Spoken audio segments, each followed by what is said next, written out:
And we're live. All All right, so let's right. go around and say our names. Ashley Kraft. Amy. Bethany, maybe.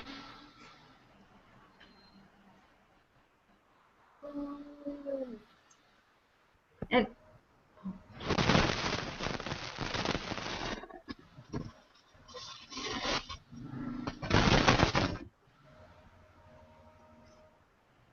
Hear you. Now can you hear me? Yeah. Okay, cool. Andreas Roby. And I'm Katrina Johnson. Nice. Okay, baby. I don't want you saying this stuff. All right, we'll go ahead and get started. This was kind of a weird group question session, I thought, just because so many of them, like you had to research everything on your own and then all separately discuss what you separately learned about different things. Yeah. So I was like, oh, that's kind of weird. But the first question is, Dr. George Will discusses many important topics. Choose one that you're personally interested in understanding and then research the following. Why did the government get involved? Has it been effective? And what could the government be doing right now to help the situation be more effective? Which I thought basically was just what we did on our discussion board. So I just kind of decided that's what it was. Yeah, that's what I think it is too. Yeah. So, what did you guys research about that? Or do you want me to start? Sure, go for it. Mine? Okay, so I did research on Native Americans. And you did it too, Bethany? Yes! Woo! I was native, so I'm like, okay. Two great minds think alike. But I'm take okay with it. And so what I got from it, let's see, since we have it together, do you want to just talk together about it? Sure. That makes it easier. And we can get out quicker. I mean, on time. It's true. Okay, so the first question was, why did the government get involved in this issue? And the article that I read, it talked about how the Native Americans is kind of like a sovereign group underneath, like their own nationality, basically, or something that the U.S. government has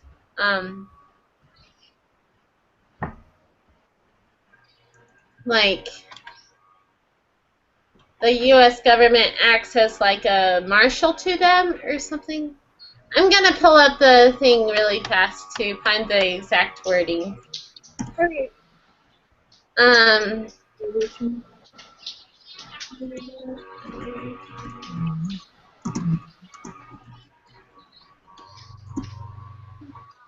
so, pulling it up, I'm sorry. It has, Hey guys, you need to find another movie to watch or something to do because I'm in my meeting right now and I can't have you guys. it just talked about, in 1831, the Chief Justice of the Supreme Court, his name is John Marshall, he described it as, he declared that Indian tribes were domestic dependent nations whose relation to the United States resembles of a ward and his guardian. So, I yeah. just described it. Never mind. You can move. I was just going to say it's a really complicated history because obviously the Native Americans were here first, but then the white people came in and pushed them off their ancestral lands, so it became more government independence because they were forced onto the reservations. And on the reservations due to like the bad land and other factors, not all like the white people's fault, they had to have more government reliance, and that's continued through this day. So it's a really complicated one, so that's why I want to know more, even though I am Native. Yeah. It also talked about how the government tried to enforce that Native Americans to live industrial lives. So there's that conflict of industrial like to be ingrained, I guess, into the culture of the white Americans that they were leaving behind or giving up their native um, heritage. Oh, they did that too, like with the boarding school acts. Like they take people away from their homes and like force them into school. They like literally come and like take the children. And that like happened to my grandma. Oh, really? Yeah. Wow. That's really sad. That's intense. When was that exactly? I think the boarding school started in the mid 1800s with the missionaries, and then it continued in the government support through the middle of the 19th century. I know there's still some boarding schools on the reservation. They're not as big, and they're not like being forced into it anymore. Yeah. It's true. Anyways, but to go along with the question of why did the government get involved, I think the government felt a obligation, I guess, to, I don't know. It's a weird situation because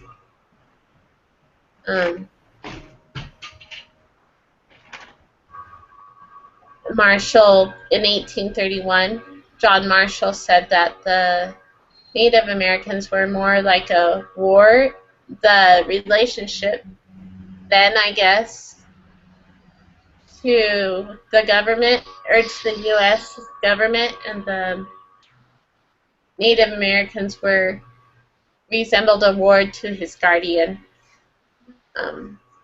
That's funny because the year before that was actually the Indian Removal Act. So they took like the tribes that where they wanted their land, like the Cherokee and the 5 civilized tribes on the East Coast, and they moved them to Oklahoma. Oh, So really? I think part of that relationship dependency like came from what they were doing and like moving them away. Yeah. That also develops into the Plains Indian Wars. I'm getting too off topic. Maybe we should go to the next people.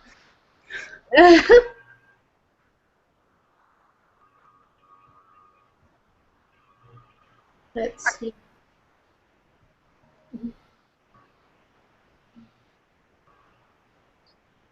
Are you guys done, or did you want to keep going? Well, I'm just trying to go along with the questions. Yeah. Oh, are we doing them all at once together and then going through? Yeah, I figured just go through the top 3, and just end it. Why did the government get involved in this issue? How has it been effective? What have been the results? And based on George Will's speech, what could the government be doing right now to help this situation more effectively?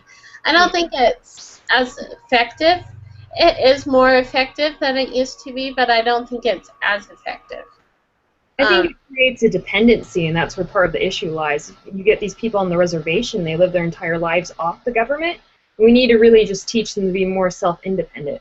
And I don't know how to phrase this better, but please realize it's coming from a good place to like get over the trauma of the past or like help them through that. Yeah.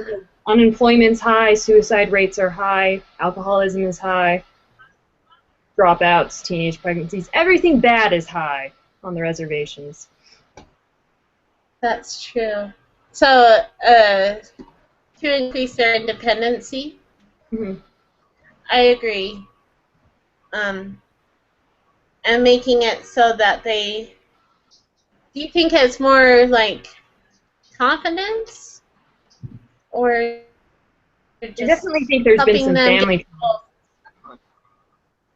Huh?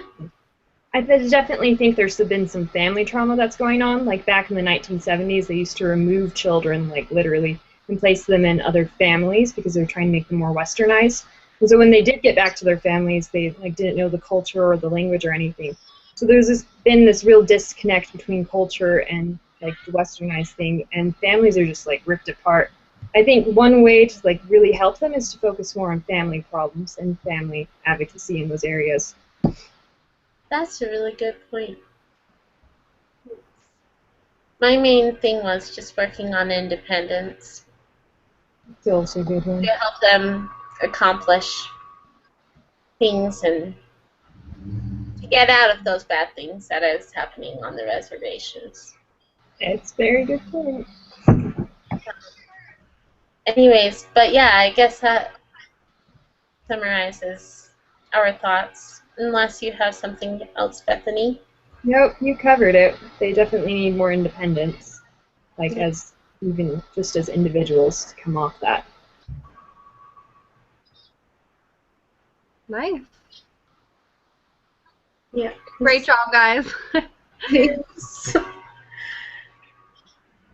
I can go next real fast. The topic that I chose was Social Security for the retired because I didn't know much about it. I'm not retired, so I just don't know that much yet, but I know it's like a huge problem. I hear about it a lot in the news. So I learned that it started in 1935, just after the Depression, or around that time when elderly people everybody was so ridiculously poor that these people who couldn't work anymore, they had nothing to fall back on, and they were just struggling and dying, and it was awful. And so the government decided to get involved and, began sending Social Security checks. And it's been going on, since then, and the age currently is 65. It's been effective in the past because the life expectancy was a lot shorter than it is today. Now we have all this medicine. People are living like way longer, and so they're able to live longer and work longer. And because of that, nobody is dying when they, were in 1935. So 65. If you have people receiving security checks at 65, the government's going to have to pay for you for a long time.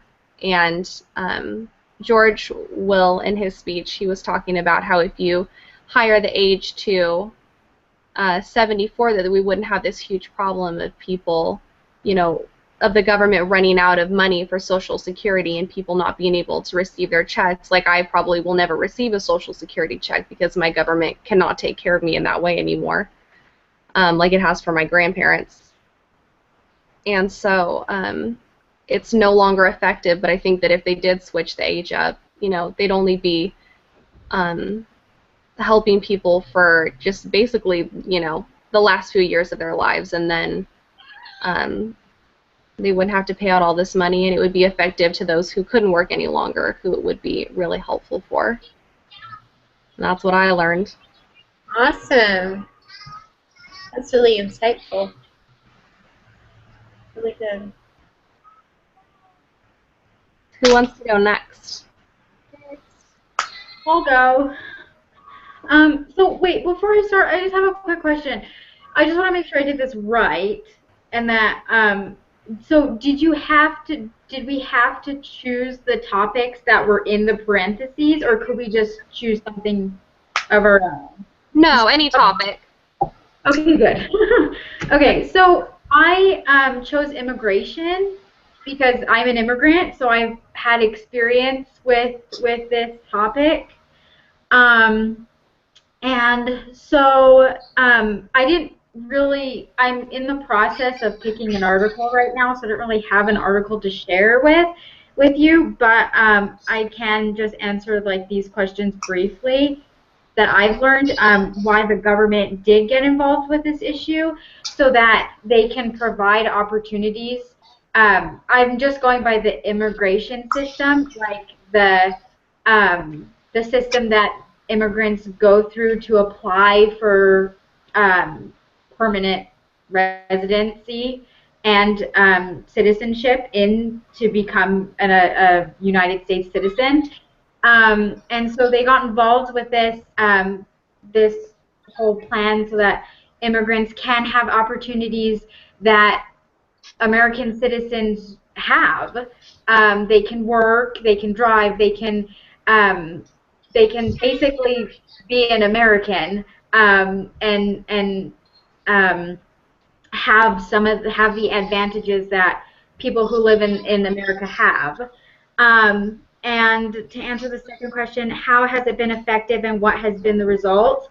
It has been effective because immigrants who come here because they want to be able to work and drive and to do all those things, they apply for to gain citizenship and to become an American citizen. And it's been effective because most are realizing that I'm trying to explain this properly. Most are realizing that by doing this, it's kind of the right way that they can provide for their families, and they can work and earn money and earn a living, and have that freedom that Americans have. And so the government can be doing something different because I've had experience with this because I just got married not too long ago. And I came to the States when I was 2, so very, very young. And my husband had filed for me to gain adjustment of status or permanent residence and then be put on the path to gain citizenship. But it was very, very expensive to file. It cost us about $1,600. Newlywed, newly married, it cost us quite a bit of money, and it took up our entire summer of the things that they ask for are just really detailed, and it's a very long process. And so, I mean, something that could be done differently is to try to reduce the price so that it can be made affordable to everybody. I mean, to every immigrant that wishes to gain citizenship, so that the process could be made a little bit easier. I think the process is just really hard right now, and it's just really long and time lengthy, and the cost is very, very expensive. So that's basically what I had. Awesome. I guess I can go next. I didn't write about the same thing that on my discussion board. I wrote about the public school system. And according to Dr. Will, the government got involved in the public school system because they did not believe that the schools could do what they needed to do on their own. The issues that were brought up by Dr. Will are that some schools purposely chose to lower scores so that they could have more funding. A lot of issues occurred in the school. 2 things in particular are that children are not challenged and children are being taught to the test. And then my thoughts are that the government should give up being so much in control of the school system. They should allow teachers to teach children according to their talents and initiative. Teachers go through years of education in order to understand what it is that they are doing, so let them do it. And if they fall short, then deal with whatever issues arise. And that's it. Good. Yeah. All right. So the next question is, Dr. Will cites a problem that no one wants to talk about. With Bronfenbrenner's model, how is this issue impacting children, families, communities, and our nation? Who wants to tell us what the problem no one wants to talk about is? Wasn't it that children are being born out of wedlock? That's what I thought it was. Did someone else come up with another problem? I thought that's what it was, but I didn't even really know what problem it was because I don't think he actually addressed it. I think he just hinted at it like we were supposed to know. Yeah, I was so confused. After I saw this question, I was like, I hope all the other girls heard this. I have no idea what it is. Yeah, it seemed like he was addressing more than one problem. So I wasn't sure what the one problem was. Yeah, so I was a little confused too. let's see.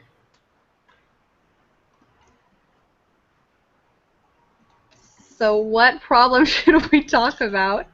Let's talk about Amy's. Because she's the one who said one. I think he did say it, like, it wasn't, like, very directly, but I think he said it shortly after. Did he say, was it like, didn't he give a percentage? He said like 34% of American children are born out of wedlock. Is that the part? Okay. So, and I could see why people don't really want to talk about it. Yeah. Because a lot of people doing it, and it's something that isn't the best situation. Yeah. I think everyone kind of knows that, but so should we just address that one? Yeah, let's go with that. Okay. So with Rothenbrenner's model, how is the issue impacting children and families, communities, and our nation? It's just becoming so widespread that I think that's like one of the basis things that has people wondering, like trying to redefine marriage and the family. So it's going to tear apart the family. It's going to make kids confused and Yeah. what is a family? No, definitely. And honestly, I can't count on my hands how many people I know that are friends of mine. And I don't have trashy friends. It's so widespread and so normal that everyone feels like they can have a child out of wedlock, and that's just fine. You know, and it's really sad because they don't understand how important family is. Mm-hmm. They really just have no concept of it, and it's really sad that, you know, because it's something I'm raised with, and it's just sad to think that other people don't have that, you know. And that's why wedlock is so widespread, because everyone just assumes it's fine.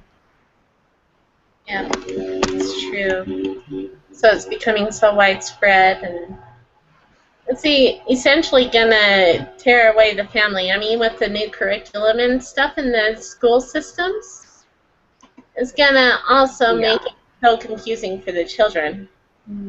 Of, okay, what is right and wrong? Yeah, that just horrifies me. Me too. I don't want my kids to go to school. I don't rather help teach them. Yeah. But I don't know. It's a hard situation. It is. And anyways. But any other thoughts on that? I think for myself, my husband only has one sister and no other siblings, and she had 2 children out of wedlock, and she didn't even tell the children what a dad was or who their dad was. His first niece, she didn't even find out who her dad was until she was like 8 years old. Like, she didn't understand the concept of dad. You know, she thought my husband was like a dad figure because that's what she had, and she didn't go to school until, you know, she was in kindergarten. So she like grew up for like 5 years not even understanding what a dad was, you know. And so and then with the second niece, we don't know 100% sure, but we think that her father is somebody who was already married. So there's no way she's going to even tell. Nobody knows other than the mother who this child's dad is, you know. And I think eventually she's going to grow up, and eventually she's going to go to school, and she's going to say, well, what is a dad? You know, everybody else has a dad. Who's my dad? You know, and her mom's not even going to be able to tell her who her dad is, and that's just going to be really hard for her. That is awful. Yeah. Yeah, I think. Oh no, go ahead. Oh, I was just going to say that really brings about the point. Personal experience isn't. It's really sad. Yeah. I think it's important for parents to teach kids, like, at a young age, like, to teach them right from wrong, and to teach them what a dad is and what a mother is, and because kids are curious. That's something that I've learned. They're very curious, and the older they get, they're going to ask, "What's this? What's this?" And when they associate with other children and they see something different, then they're going to come home and they're going to ask you, and you kind of have to be prepared to know what to say. And so that's just something that, that I've learned, is that they're very curious, and they're going to ask questions, and they're going to want to know, well, why don't we have that? Or why don't I have that? And question. True. Need to teach them while they're young.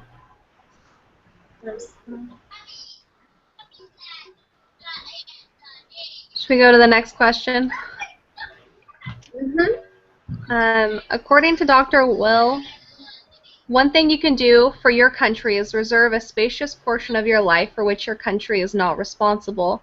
Reflect on what you've learned and discussed this week, and then respond to the following. Do you agree with Dr. Will? So, yeah. I really liked what he said about, like, not focusing on what the country can do for me, but what I can do for the country, for the nation, for the government. Mm-hmm. And all of us can take more responsibility for our own lives, instead of always relying on the government to help us financially or. So.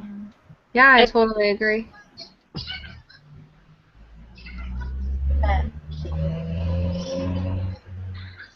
And yeah. Everyone concur? Yeah. Okay.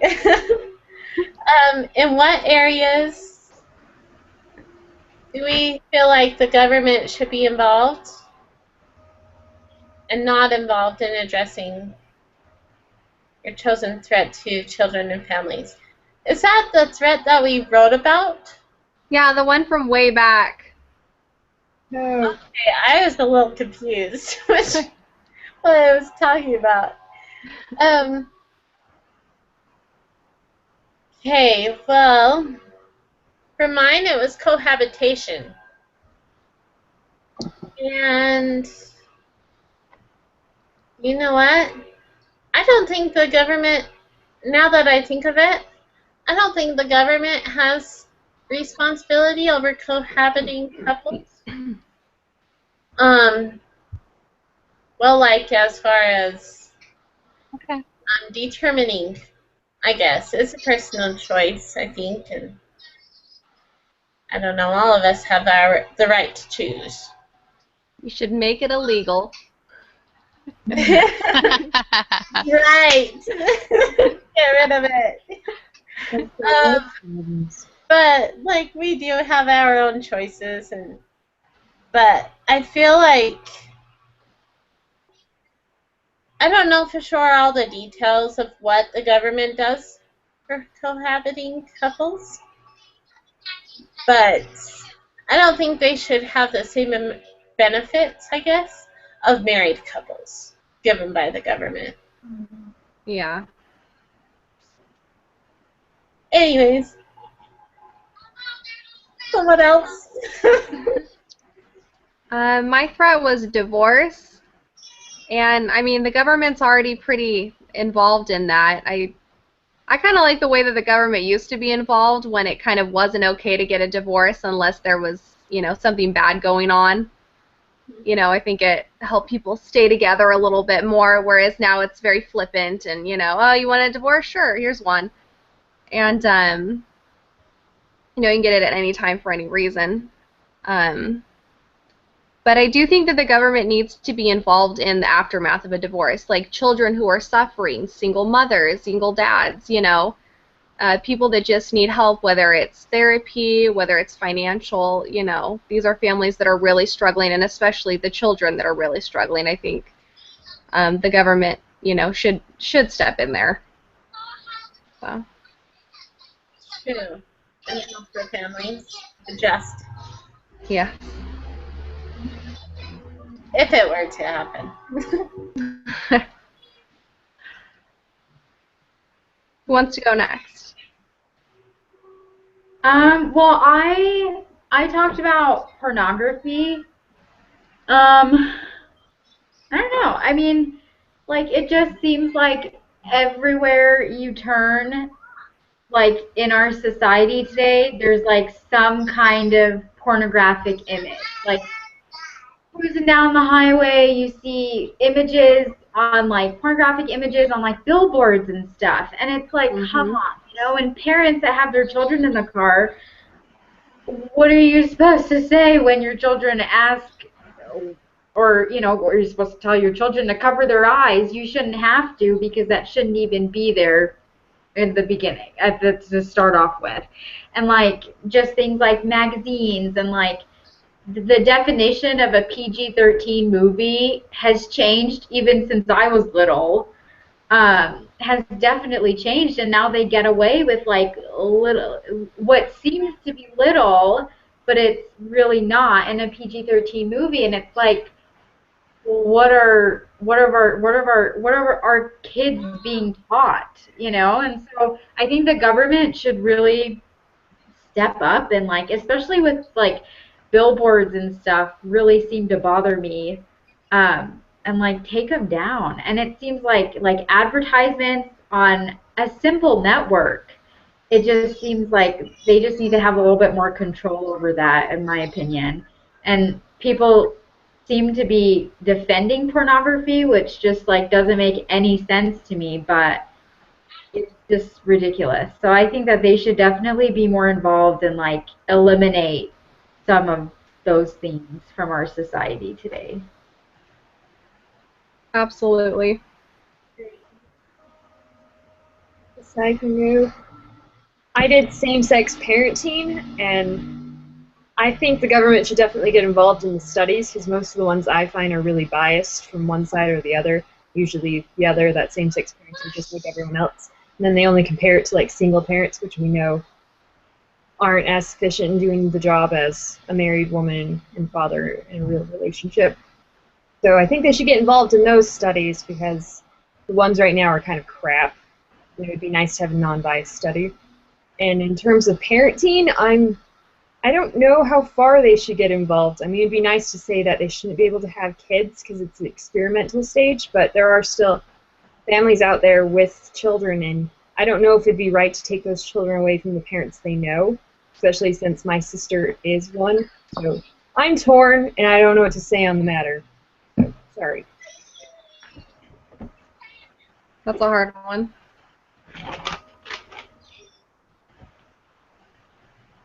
Yay. Andre, did you go? Oh, not yet. Okay.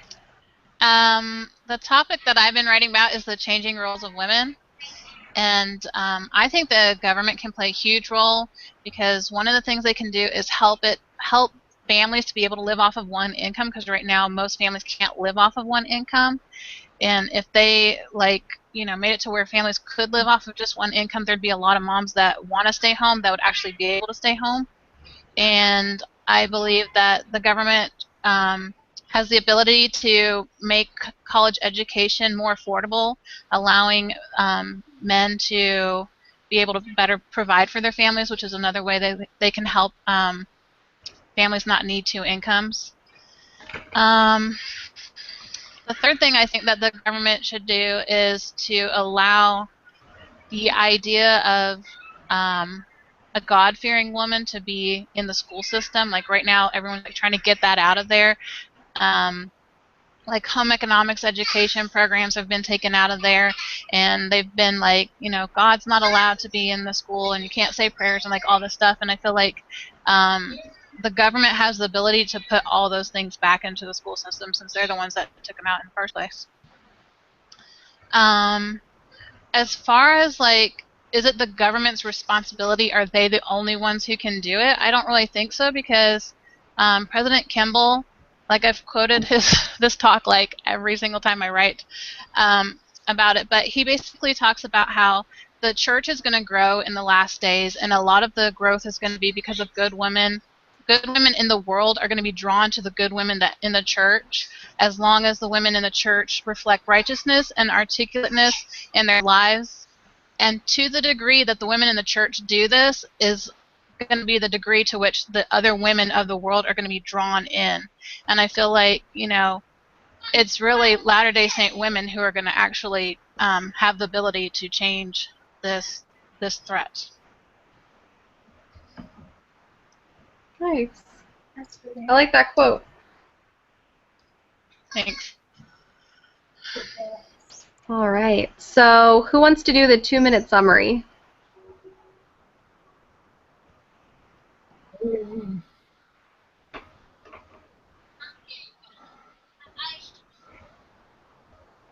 I guess I can. I'll try. Don't know Thank if you. I'll be able to. But, so the first one was involving the different things that we studied, and me and Bethany both talked about how the Native Americans, the history of the Native Americans and the government, that the government, or the United States of America government, I guess, people too, drove the Indians, or the Native Americans, off of their land into these reservations. And the life of the reservations isn't the best. There's a lot of alcoholism and everything bad. And so why the government got involved, I think they felt an obligation to. I mentioned that they felt an obligation to, well, at first, I guess, I don't know why maybe they wanted the land, and then they felt an obligation to help the Native Americans become more independent, I guess. I don't know for sure, or to help them with the money and stuff. Has it been effective? I think we talked about it needs to be more effective. Is that right, Bethany? Yes. Okay. And what could the government be doing right now to help the situation become more effective? We talked about the independence, like increasing their independence. And then, Ashley, you talked about, oh man, what was it? Social Security, right? Yeah. Mm-hmm. And how the government got involved to basically help with retirement. A good intention of helping with retirement, right? Yeah, just helping out elderly people, and it was effective. It's not effective anymore, and we need to higher the age. Bam. Awesome. Thank you. And it has been effective. Well, it's not effective anymore. It was effective then. But now people are living longer. So it's not effective. And it would be good if they would increase the age for retirement. Right? Yeah. Okay. Is that a pretty good summary of yours? I guess.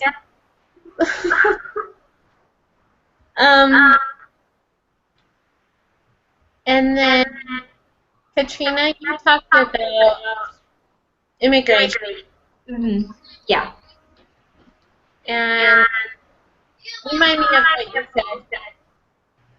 Oh, I just talked about like the government got involved just because they wanted to give immigrants more opportunities to earn a living for themselves and to do things that like American citizens can do and they can't. So they apply to gain citizenship through a process, and the government basically determines if they're eligible to receive or to become an American citizen.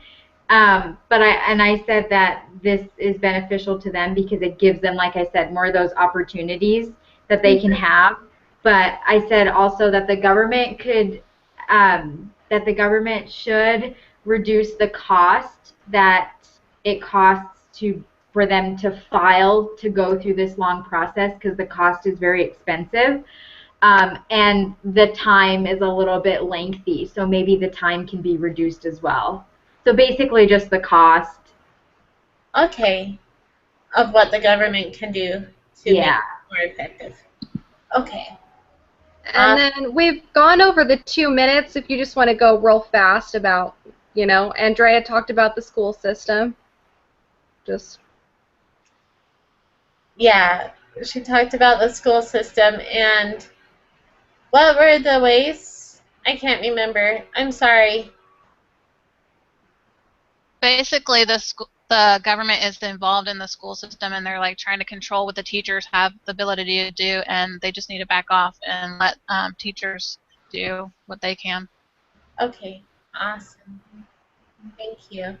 Mm-hmm. And then the Brothenbrenner, we talked about wedlock, children being born out of wedlock, and how this is affecting families. It's making children more confused on who their dad is. Andrea had talked about that. And it makes them more confused about what is marriage, what is family. And then we believed that Dr. Will was correct in his statement that we should be more, that a spacious portion of our life should be our responsibility instead of the country. So we can, I lost my train of thought. So that we owe more, or we need to focus on what we can do for our country instead of focusing on what the country can do for us. Yeah. Awesome. Okay. So, All right. should I talk about the different areas, or should we just? We'll just say that we talked about them, and it was a great discussion. Okay. Awesome. Sounds good. All right. Well, I'm going to stop broadcasting, and I'll see you lovely ladies next week. Thanks for everything. Thank you. Bye. Bye.